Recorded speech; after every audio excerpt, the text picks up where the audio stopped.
We're going to go over the Tao of Jeet Kune. If you have any questions or comments, let me know. Page number 100. Leading finger jab. Like a fencer's sword that is always in line, the leading finger jab is a constant threat to your opponent. Basically, it is Western sword fighting without a sword, and the primary target is your opponent's eyes. The leading finger jab is the longest of all hand weapons as well as the fastest because of the little force needed.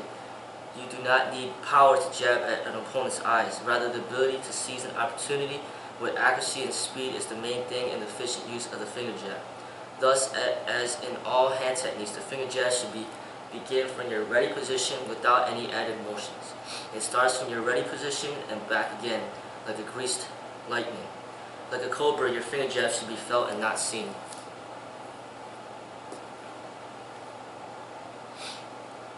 You should be able to snap, not push the finger jab out stingy or in combination. Unless you are naturally fast, your opponent will many times be able to avoid one finger jab, but you will usually catch him by instantly following the first with the second. The leading finger jab is one of the most efficient weapons, especially in self-defense. You should be cultivated to the highest form of proficiency.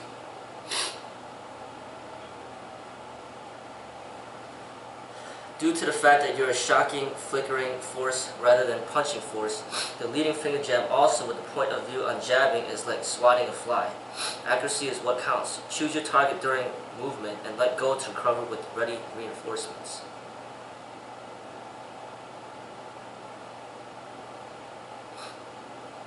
Training aids.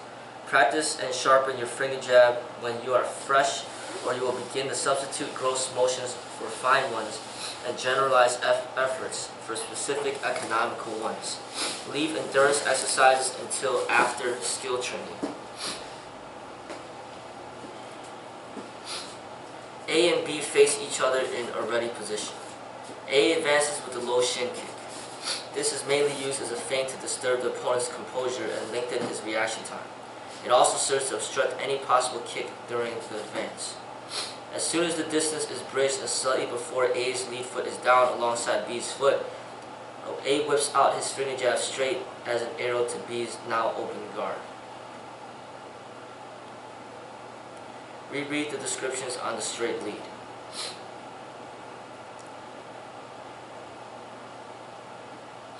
Straight rear thrust to body. The straight rear thrust to the body is a power blow and used either as a counter or after a preliminary feint with the leading hand. As the leading jab to the body follows the blow. Keep a good defensive position. Watch out for a hammer blow counter.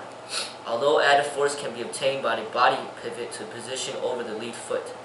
Examine the difference between the two. It is effective in pulling down an opponent's guard, and it can be used with great success against the tall fighter.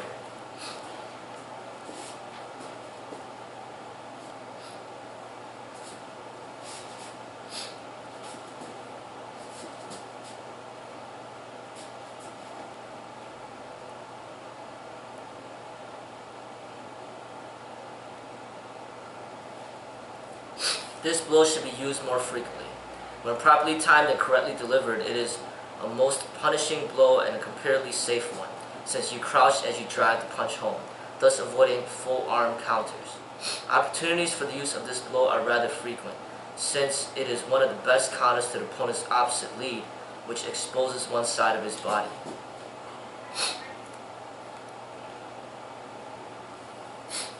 The front hand is up and open, elbow down, guarding against the opponent's rear hand.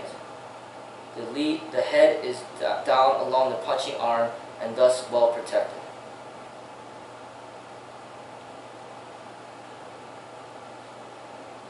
This blow should be frequently employed against an adversary who protects his face with the rear hand when leading to the head.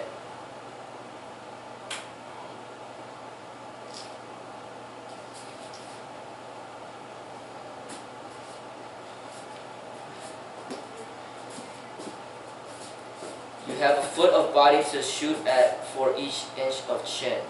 Also, the body is less mobile.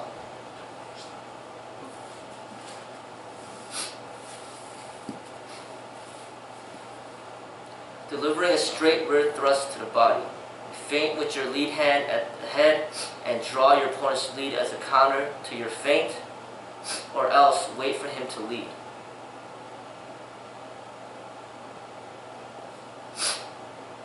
Stopping a straight rear thrust to the body. Merely press your front arm across your body. At the same time, raise your lead shoulder for fear the body blow turns into a double hit, loop hit.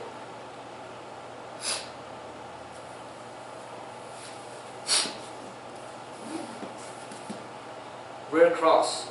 In your on guard position, your rear fist is cocked somewhere under your chin, an inch or two out from your chest.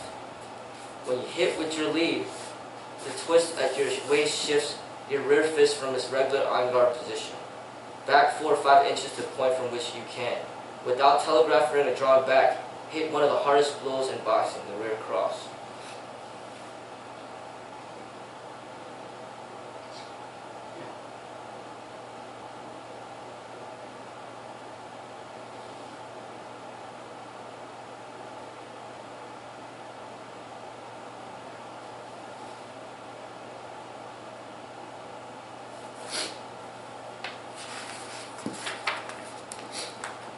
The rear cross is delivered in much the same manner as the lead jab in that it travels in a perfectly straight line. The rear cross, however, is the heavy artillery, and the twist at your waist will be much greater.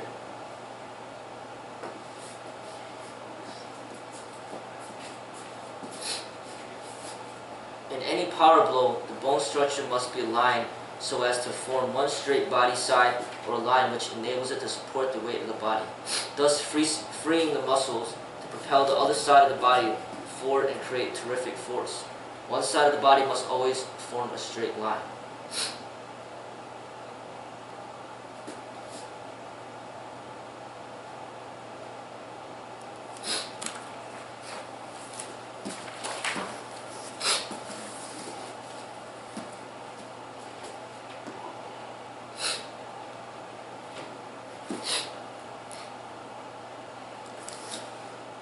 It is important to make sure your rear heel and rear shoulder turn in one piece. This is accomplished by merely shifting the body weight over a straight lead leg, hinging the lead side of the body and freeing the opposite side for a forceful turn or explosive pivot. It is the same idea as slamming a door.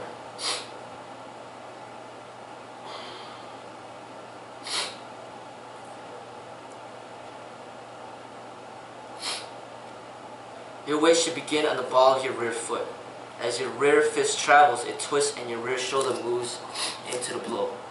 You twist at the waist and the weight of your body is shifted forward into the punch and to your lead foot before connecting.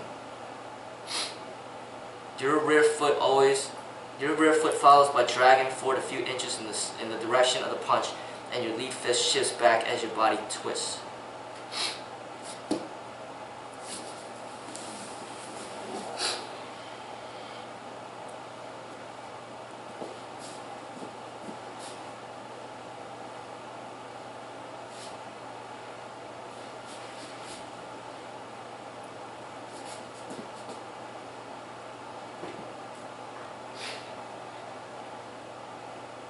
Remember, the secret of power in the straight rear cross or thrust is using the lead side of the body as a hinge and allowing the rear side of the body to swing free.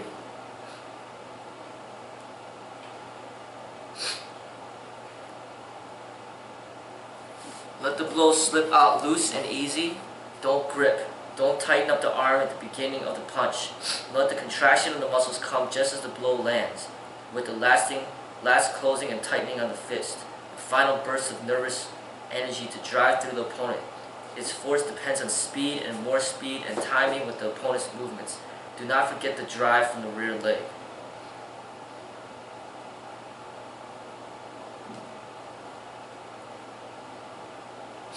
Keep your hands well up at all times, especially don't drop the rear hand while punching with the lead. Blows should start where the hands are. The start is normally made from the on-guard position with no preliminary movement, no lifting or drawing back. The shoulder curves over the chin for protection, and the chin is down, the rear hand must be shot from its resting place on the chest or body. It generally starts from near the rear shoulder.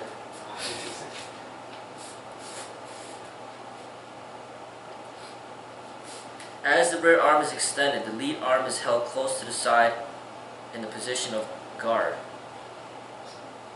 Thus, this is done not only from an expected counter, but also so the boxer will be in position to throw the second follow-up punch. Remember, one hand out, one hand back. This movement must be practiced until it can be easily, quickly, and correctly performed. The arm should drive out with such a snapping force as would seem to pull it clear off the socket. Again, the blow must be driven through, not just at an object. The arm then relaxes back to the on-guard position.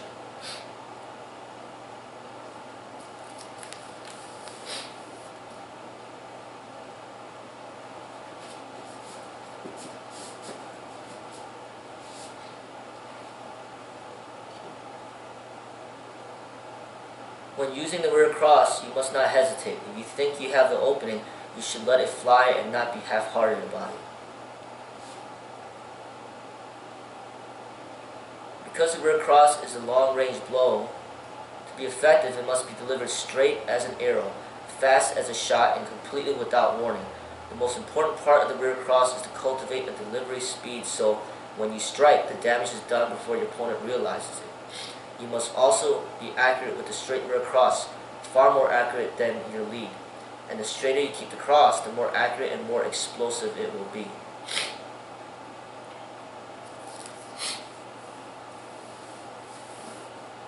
Unless you have correct balance, you will not be in a position to deliver a lead shot after your rear cross.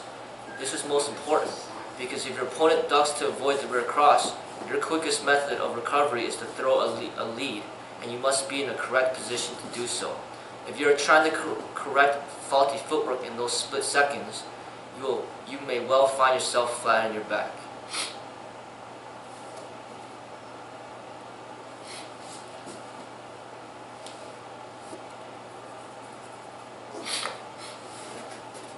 The rear cross is difficult to use because the rear hand has farther to travel, and use of the rear hand will present an opening for your opponent if you miss.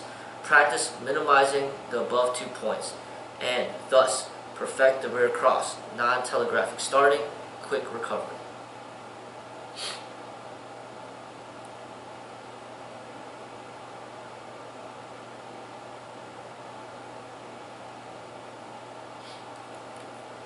In a right stance, usually you will hit with your left fist first, having shot a right 1-2.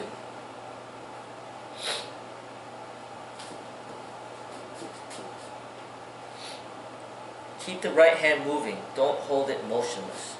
Let it flicker in and out like the tongue of a snake ready to strike. Above all, always threaten and worry your adversaries.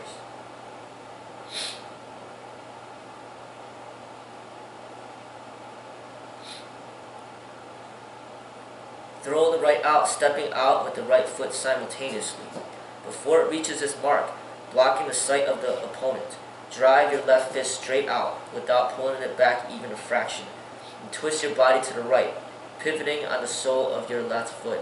As you pivot, get plenty of push to snap from the left side of your body, up from the foot, through the legs and hips. Make sure it is capped off by plenty of snap from your left shoulder.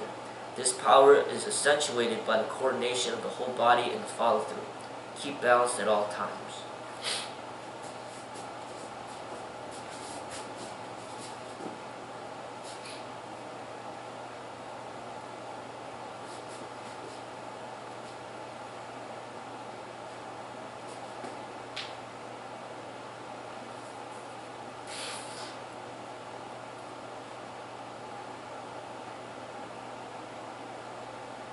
It should be noted that the left or rear thrust is often a counter blow.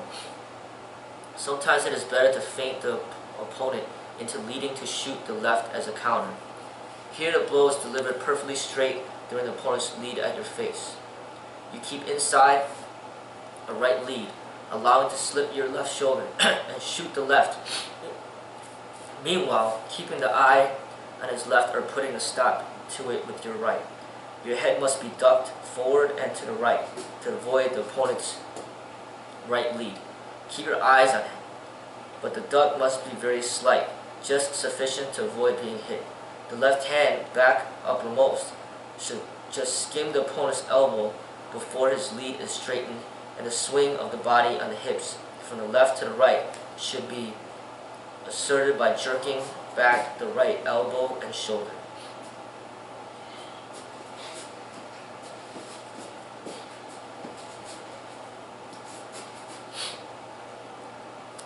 It generally meets your man coming in and lands on the angle of the jaw. Do not always hit at the head, however. Aim toward the center line to drive through the opponent.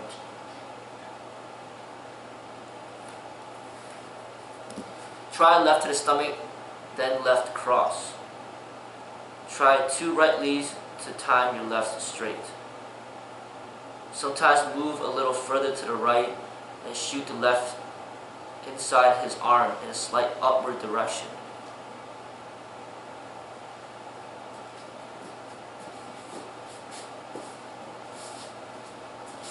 When returning, keep your lead shoulder raised for a right stancer's left cross or a left stancer's lead hook.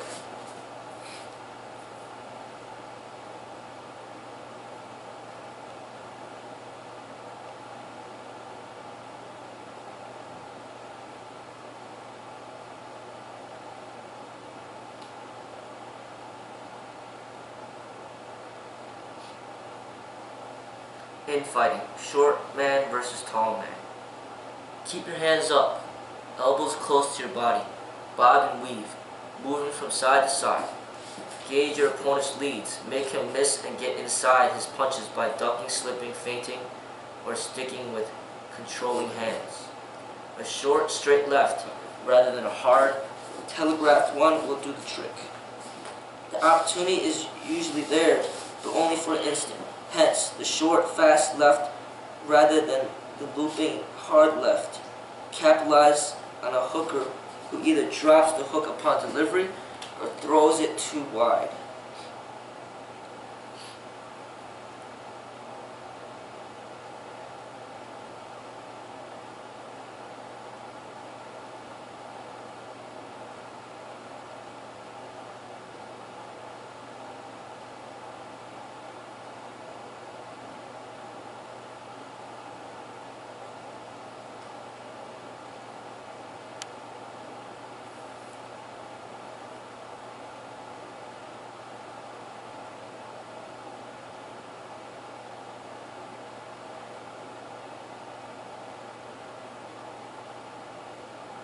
You should shoot over a hard straight left as soon as his right shoulder is lowered to the wide arc or the wide arc begins.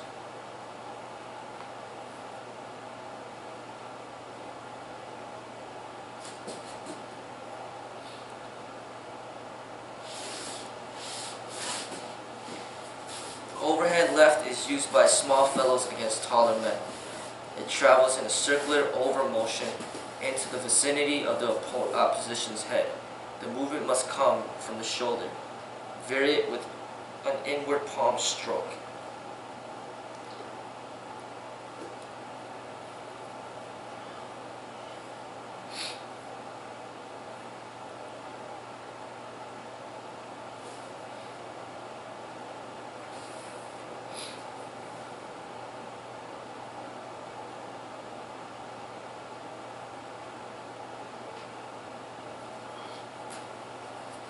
Always try to nail a medium range target, body or head, with stepping straight punches.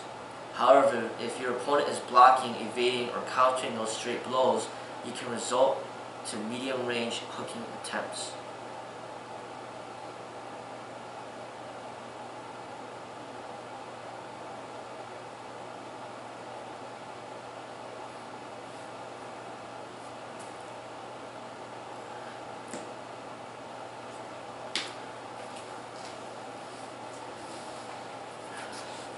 The hook is more effective as a counter blow. It is never a wide looping blow, but is more like a loose, easy, snappy punch. Rather, the pivot is the key. Footwork makes the punch.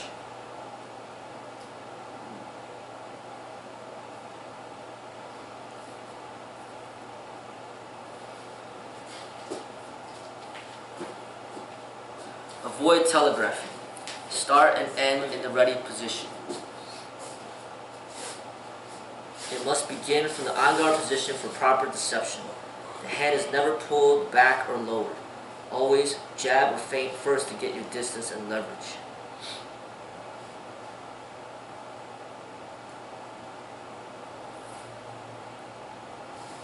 When using a lead hook, always keep your rear hand high as a shield for your face. Your rear elbow protects your ribs on that side.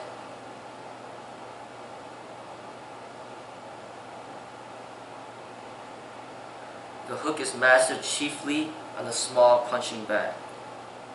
Try to explode sharply without twisting the body out of shape and be ready to follow up with more punches. Lead hook.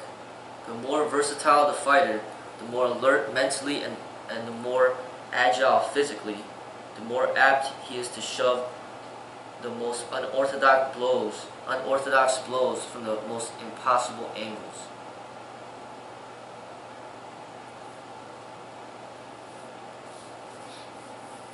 The lead hook should be used judiciously.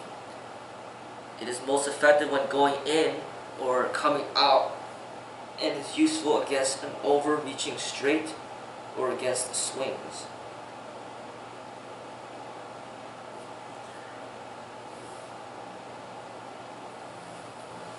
With the opponent in the same stance, the lead hook is often delivered when he has lowered his rear hand guard or after he has executed a lead jab.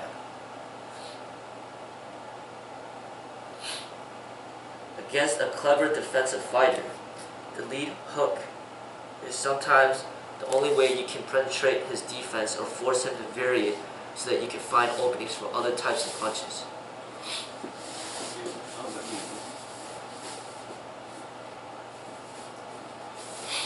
The lead hook can be used as a lead when, for some reason, your opponent has lost his ability to move out of the way. It is more effective as a counter blow or as a follow-up. However, because it is basically a short-range weapon, when the opponent is coming to you, try a straight lead or some other preparation first. A good way to use the lead hook powerfully is to fake a rear cross. Always vary your punches, high-low or low-high, stingy or in combination. Jabbing and feinting with advance is a good means of getting your distance.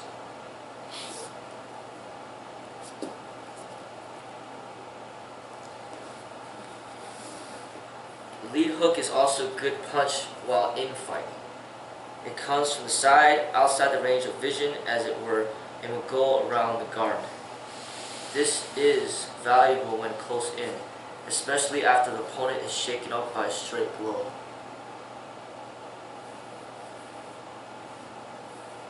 The body is the easier target for the simple reason it covers a far larger surface than the jaw and is less mobile.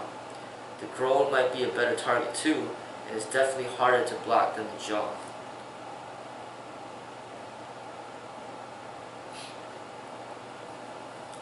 A hook to the body is more effective close in. Feint to his head, then in a flash, step forward with the lead foot and sink your lead hook into his stomach, ribs, groin, or whichever target is closer. At the same time, duck to the opposite side from which your hook is being thrown. In doing this, you must bend your lead knee, bringing your shoulder as near as possible level with the striking point. To preserve balance, turn the toe of the rear foot well out. Keep your rear guard up.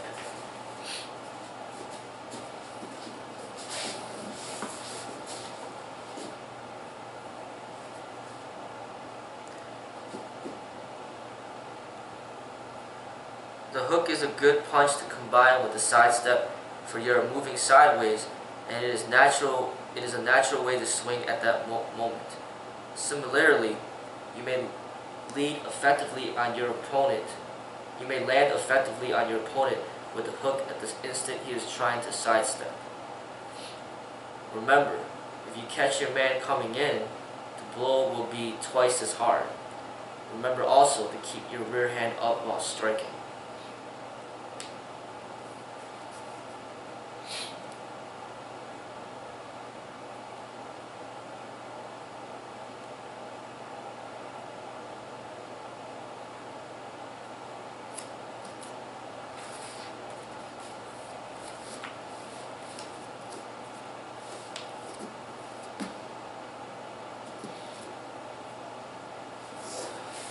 According to Mills, there are at least two ways to deliver a lead hook. The long lead hook, stab your opponent's face with a straight lead and quickly follow with the hook. Study the weight shift in attacking and countering, reaching forward and shifting to the back leg. The short lead hook, this is delivered from the on guard position with the elbow closer to your side.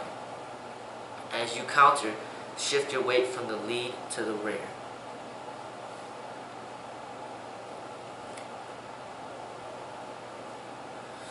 Like all punches, the lead hook must begin from the on guard position for added deception. Always jab or feint first to get distance. For example, feint across to prepare leverage, but don't throw it too far. Most boxers pull their hand back too far before throwing the hook. Try not to pull or lower the hand. Enough power can be put into the punch without pulling the arm far back. Much of the kick behind the lead hook is accomplished by the footwork.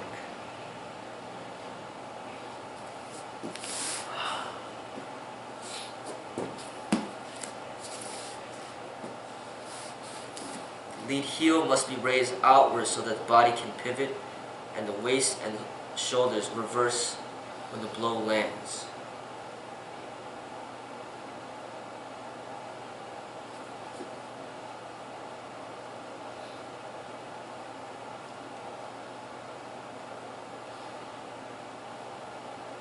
You should keep the lead shoulder high for full leverage when you hook to the side of the chin.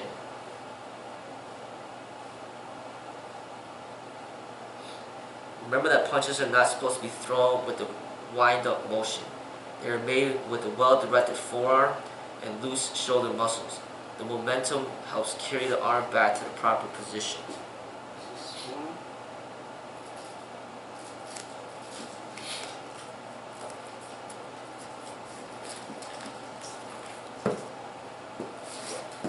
Does it feel better or worse? It feels a lot better. There's I can move it like this, and I can squeeze down, but I don't know if I can rotate it.